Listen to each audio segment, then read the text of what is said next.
Hallelujah, praise the Lord. आप सभी को जय मसीह की। आज फिर से आपका इस चैनल में स्वागत है और इस संगति के लिए प्रभु का धन्यवाद हो। आइए प्रियो, हम इस संगति के लिए प्रार्थना करें, दुआ करें, प्रभु की उपस्थिति में जाएं और प्रभु का धन्यवाद दें। आज की सुबह में प्रभु ने हम सबको सुरक्षित रखा और आज का नया सुबह दिया। धन्यवाद धन्यवाद धन्यवाद पिता परमेश्वर, आपका धन्यवाद करते हैं कि खुदावन आपने एक नई सुबह को दिया, हम सबको सुरक्षित रखा, जीवितों की पृथ्वी पर जीवित रखा। आपका धन्यवाद करते हैं, आपका धन्यवाद धन्यवाद धन्यवाद करते हैं, आपकी स्तुति करते हैं, आपकी महिमा करते हैं, आपकी प्रशंसा करते हैं, आपकी बढ़ाई करते हैं। पिता परमेश्वर, आप बढ़ाई के योग्य है। पिता परमेश्वर, आपका धन्यवाद करते हैं। पिता, आज के नए दिन के लिए आपका धन्यवाद करते हैं। पिता परमेश्वर, आपका धन्यवाद करते हैं पिता, और वचनों के लिए प्रार्थना करते हैं कि प्रभु जी, जब वचन बांटी जाए पिता परमेश्वर, सुनने वाले के जीवन में प्रभु ये वचन 100 गुना फल लेके आए। पिता परमेश्वर, आपकी उपस्थिति को हमारे बीच में मांगते हैं प्रभु, और हर एक बातों के लिए प्रभु आपकी महिमा, आपकी प्रशंसा, आपकी बढ़ाई करते हैं पिता। आप बढ़े और हम घटे पिता परमेश्वर, आपकी इच्छा हमारे जीवन में पूरी होने पाए पिता। मेरे खुदा, इस वचन को बांटने के लिए सहायता मदद करें पिता। आपका धन्यवाद धन्यवाद और धन्यवाद करती हूँ, धन्यवाद करती हूँ पिता परमेश्वर, धन्यवाद करती हूँ पिता परमेश्वर। आज की नई सुबह देने के लिए धन्यवाद करती हूँ पिता परमेश्वर। मेरे खुदा, आज दिन भर संभाले बचाए रख पिता परमेश्वर। मेरे खुदा पिता परमेश्वर, ये प्रार्थना को जहाँ सुना जा रहा है प्रभु पिता परमेश्वर, उनके जीवन में प्रभु तो अद्भुत रीति से कार्य कर पिता परमेश्वर, अद्भुत रीति से उनके जीवन को बदल दे पिता परमेश्वर। पिता, जब तेरे वचन को बांटा जाए पिता, उनके जीवन में 100 गुना फल लेके आने पाए पिता परमेश्वर। मेरे खुदा, आपका धन्यवाद करती हूँ पिता परमेश्वर प्रभु जी। पिता, धन्यवाद धन्यवाद और धन्यवाद करती हूँ। आपके लहू से प्रभु आपके लोगों को ढाक देती प्रभु, जहाँ कहीं वे जाए पिता परमेश्वर प्रभु जी, तेरे लहू के द्वारा वो सुरक्षित रहे। दुष्ट की सारी युक्ति को मैं कैंसिल करती हूँ पिता परमेश्वर। आपकी उपस्थिति में प्रभु ये बने रहे पिता परमेश्वर। आपका धन्यवाद करती हूँ। इस छोटी सी प्रार्थना विधि को यीशु मसीह नासरी के नाम से मांगते, सुन और दया से ग्रहण करें। सब कोई बोलेंगे आमीन आमीन। आइए प्रियो, हम वचन से पढ़ेंगे और मनन करेंगे कि प्रभु का वचन आज क्या कहता है और हमसे किस तरह से बातें करता है। आइए प्रियो, आप सब निकालेंगे रोमियो 8 अध्याय, पवित्र आत्मा के द्वारा जीवन। हम रोमियो 8 अध्याय का पहला आयत से पढ़ेंगे, 16 आयत तक पढ़ेंगे। अतः अब जो मसीह यीशु में हैं, उन पर दंड की आज्ञा नहीं, क्योंकि वे शरीर के अनुसार नहीं वरन आत्मा के अनुसार चलते हैं। जो प्रभु यीशु मसीह में आ गए हैं, उनके ऊपर दंड की आज्ञा नहीं है, क्योंकि वे शारीरिक नहीं अब आत्मिक हो गए हैं। वो शरीर के हिसाब से नहीं, वो आत्मा के हिसाब से चलते हैं। जब प्रभु यीशु मसीह को आप जान जाते हैं, प्रभु यीशु मसीह को आप ग्रहण कर लेते हैं, तो आप जान पाते हैं कि आपके जीवन में क्या करना है, क्योंकि आप आत्मा के अनुसार चलते हैं।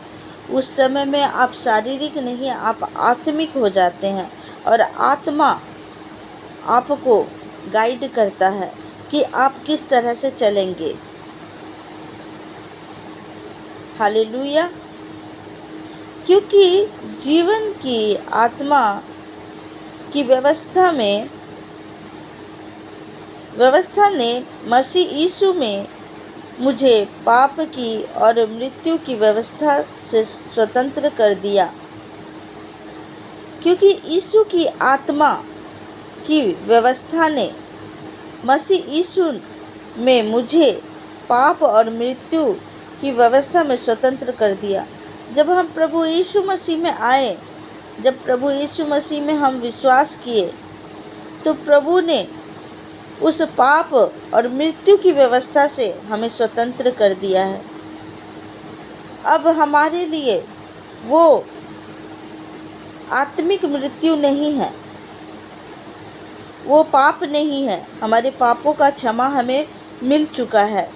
प्रभु यीशु मसीह ने अपने लहू बहाकर, अपना प्राण देकर मनुष्य के पापों के लिए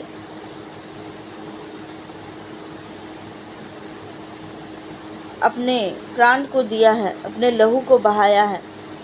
और प्रभु ने हमारी जो मृत्यु है उसे भी ले लिया है। जो आत्मिक तौर से जो मृत्यु है वो प्रभु ने अपने ऊपर ले लिया है। अब कोई भी पाप या मृत्यु हमारे लिए नहीं है, क्योंकि हम जब अपने उद्धारकर्ता यीशु मसीह के ऊपर विश्वास करते हैं और उस पापों को अंगीकार करते हैं और क्षमा मांगते हैं, जब हम प्रभु के पास आ जाते हैं तो हमारे पाप और हमारे द्वारा जितने भी पाप हुए हैं उसकी क्षमा मिलती है हमें।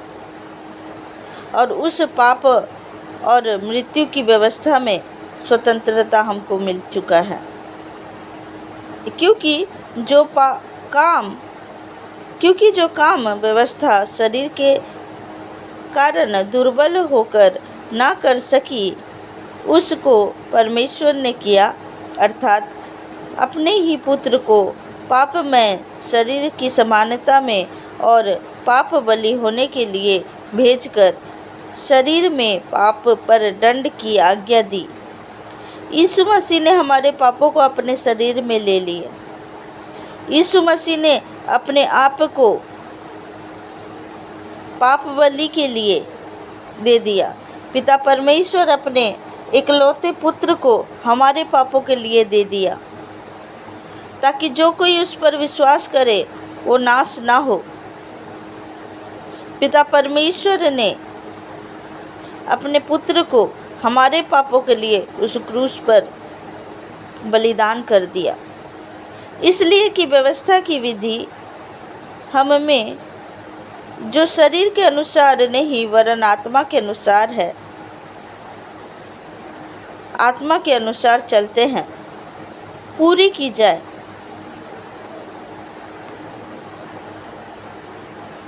व्यवस्था की जो विधि है जिसमें शरीर के अनुसार नहीं वरन आत्मा के अनुसार चलते हैं, उसे पूरी की जाए।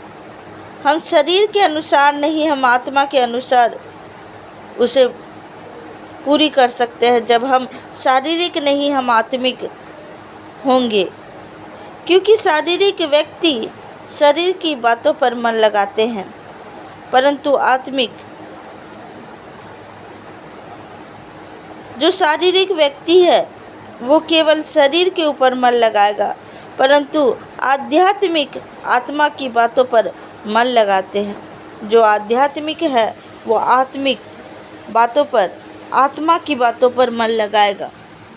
वो शरीर के विषय में नहीं, वो आत्मा से सोचेगा, वो आत्मा से अपने जीवन को चलाएगा। वो शरीर के अनुसार अपनी अभिलाषाओं को पूरा नहीं करेगा, वो आत्मा के अनुसार अपने आप को बदलेगा, अपने हर एक कामों को आत्मा के अनुसार करेगा। शरीर पर मन लगाना तो मृत्यु है, परंतु आत्मा पर मन लगाना जीवन और शांति है। जो व्यक्ति शरीर पर मन लगाता है वो मृत्यु को पाएगा, लेकिन जो आत्मा में मन लगाएगा वो जीवन और शांति को पाएगा। इसलिए प्रियो, शारीरिक नहीं आत्मिक बने, क्योंकि शरीर पर मन लगाना तो परमेश्वर से बैर रखना है, क्योंकि ना तो परमेश्वर की व्यवस्था के अधीन है और ना हो सकता है। और जो शारीरिक दशा में हैं वे परमेश्वर को प्रसन्न नहीं कर सकते, परंतु जबकि परमेश्वर का आत्मा तुम में बसता है तो तुम शारीरिक दशा में नहीं परंतु आत्मिक दशा में हो। यदि किसी में मसीह का आत्मा नहीं तो वह उसका जन नहीं। यदि मसीह तुम में है तो देह पाप के कारण मरी हुई है,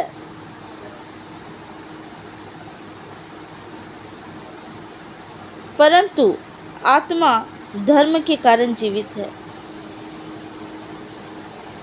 यदि मसीह तुम में है, अगर यीशु मसीह आपके में है, यीशु मसीह का आत्मा आप में है, वो पवित्र आत्मा आपके में है, तो देह पाप के कारण मरी हुई है। आपका देह जो है वो पाप के कारण मरी हुई है, परंतु आत्मा धर्म के कारण जीवित है।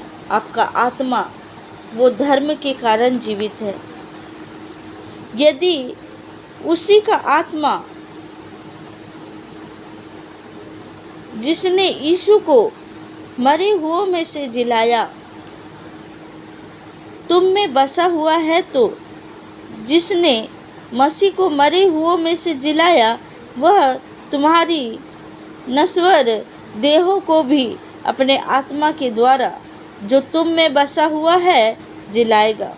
जिस तरह से प्रभु यीशु मसीह तीसरे दिन जी उठे मुर्दों में से, उसी तरह वो परमेश्वर हमें भी उन मुर्दों में से जिलाएगा।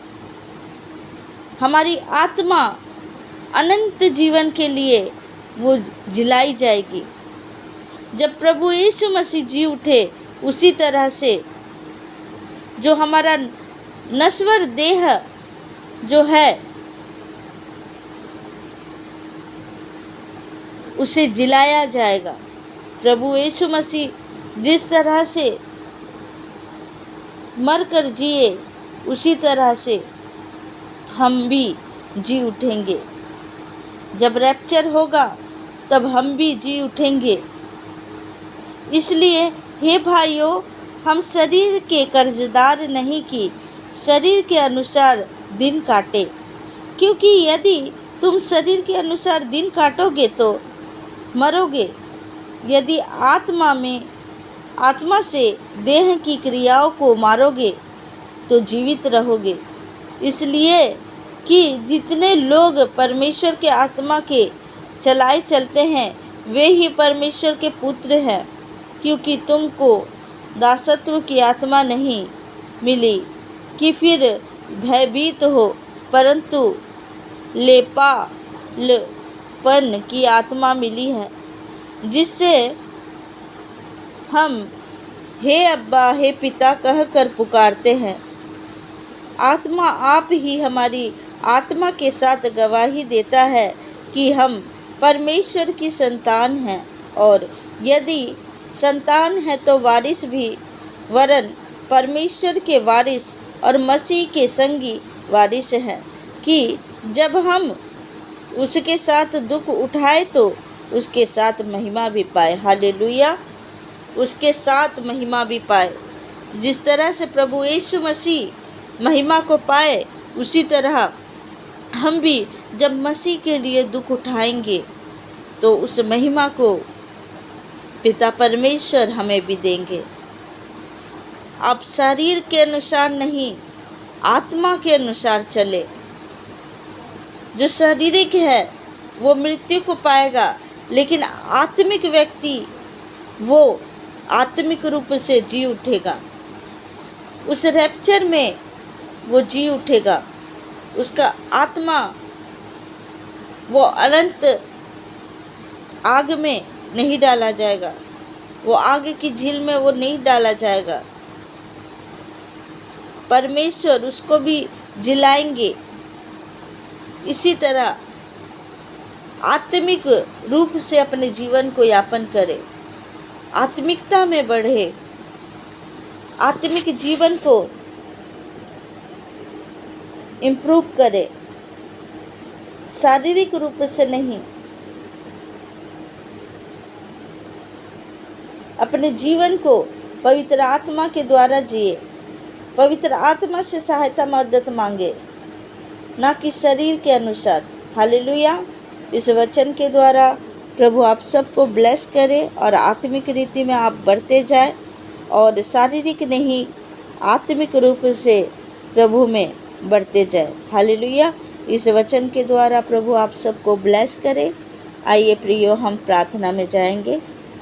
धन्यवाद धन्यवाद धन्यवाद करते हैं पिता परमेश्वर, आपका धन्यवाद करते हैं इस वचन के लिए प्रभु। आपका धन्यवाद करते हैं कि खुदा आपने वचनों के द्वारा कहा कि पिता परमेश्वर आप हमें वो आत्मा दिए हैं। पिता परमेश्वर मेरे खुदा, हम शारीरिक नहीं प्रभु आत्मिक रूप से बढ़ते जाएं मेरे खुदा। मेरे पिता, मैं दुआ करती हूँ प्रभु, जितने भी भाई बहन इस दुआ को सुन रहे प्रभु, उनके जीवन में आप कार्य करें प्रभु। और पिता, वो शारीरिक नहीं, वो आत्मिक रूप से बढ़ते जाए पिता, आत्मा के अनुसार चले प्रभु। वो देह का नहीं प्रभु, वो आत्मा का सोचे पिता परमेश्वर। वो आत्मा के द्वारा आगे बढ़ते जाए प्रभु, क्योंकि प्रभु देह में, शरीर में मन लगाना तो मृत्यु है, परंतु आत्मा में मन लगाना जीवन है पिता। ओ पिता परमेश्वर, आपका धन्यवाद करती हूँ पिता परमेश्वर। मेरे खुदा, आपका धन्यवाद करते इस वचन के लिए प्रभु।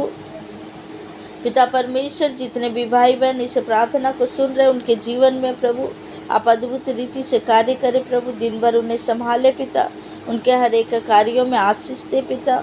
पिता परमेश्वर, आपके आत्मा के द्वारा प्रभु वो हर एक कार्यों को करे पिता। हे मेरे पिता परमेश्वर, वो जहाँ कहीं भी जाए उनकी रक्षा करे पिता। हर एक बच्चों को प्रभु, हर एक बुजुर्ग को पिता, हर एक जवानों को पिता आपके सुरक्षित हाथों में सौंपती हूँ पिता। पिता परमेश्वर प्रभु जी, आपका धन्यवाद धन्यवाद और धन्यवाद करते हैं पिता। धन्यवाद धन्यवाद और धन्यवाद करते हैं। Hallelujah hallelujah hallelujah hallelujah. पिता, आपका धन्यवाद करते कि आज के नए सुबह को आपने दिया पिता परमेश्वर। आज के नए सुबह में पिता परमेश्वर, इनके जीवन में प्रभु जी, जितने लोग प्रार्थना को सुन रहे प्रभु, उनके जीवन में प्रभु एक नई ब्लेसिंग को दे पिता परमेश्वर। मेरे खुदा, उनके जीवन में प्रभु वो अद्भुत रीति से कार्य कर पिता परमेश्वर, आत्मिक रीति से कार्य कर प्रभु। उन्हें इस्तेमाल कर प्रभु, जिसके लिए आपने उन्हें चुना प्रभु, आपकी इच्छा उनके जीवन में पूरी होने पाए खुदा। पिता परमेश्वर, आपका धन्यवाद करती हूँ प्रभु। अपने पंखों की आड़ में संभाले और बचाए रख पिता। आपका धन्यवाद धन्यवाद और धन्यवाद करती हूँ पिता। इस दुआ को पिता परमेश्वर हमारे उद्धार करता आपके प्रिय पुत्र यीशु नासरी के नाम से मांगते हो, सुनिए और दया से ग्रहण करिए। आमीन आमीन आमीन।